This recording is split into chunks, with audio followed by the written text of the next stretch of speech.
পৃথিবীর শ্রেষ্ঠ মানব যে জীবনে একটি মিথ্যা কথা বলেনি, যে সকল নবীদের সর্দার, তিনি গরিব এবং মধ্যবিত্তদের উদ্দেশ্য করে বলেন, কাউকে গরিব আর কাউকে স্বাবলম্বী কিংবা ধনী আল্লাহ তাআলা এভাবেই মানুষকে বানিয়েছেন।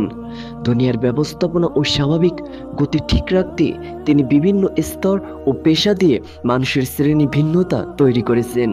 এটা তার একান্ত মর্জি ও ইচ্ছা। এখানে কারো ভালো লাগা না লাগা গ্রহণযোগ্য নয়।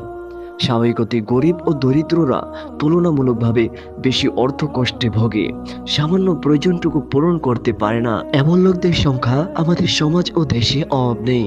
আর অভাবী মানুষের অভাব দূর করার জন্য তিনি অর্থাৎ রাসূল সাল্লাল্লাহু আলাইহি ওয়াসাল্লাম বলেন, যে ব্যক্তি নিয়মিত ইস্তিগফার করবে, আস্তাগফিরুল্লাহাল্লাযী লা ইলাহা ইল্লা হুয়াল হাইয়ুল কাইয়্যুম ওয়া আতুবু ইলাইহি। আমি আবারও বলছি, উচ্চারণটা ইস্তিগফারের এভাবে হবে, আস্তাগফিরুল্লাহাল্লাযী লা ইলাহা ইল্লা হুয়াল হাইয়ুল কাইয়্যুম ওয়া আতুবু ইলাইহি। আল্লাহ তাআলা তার সব সংকট থেকে উত্তরণের পথ বের করে দিবেন, সব দুশ্চিন্তা মিটিয়ে দিবেন এবং অকল্পনীয় স্থান থেকে তার রিজিকের ব্যবস্থা করে দিবেন। সকল মুসলিম ভাইদের কাছে অনুরোধ করব, ভিডিওটি আপনারা বেশি বেশি শেয়ার করেন, যাতে সব শ্রেণীর মানুষরা ভিডিওটি দেখে উপকৃত হতে পারে।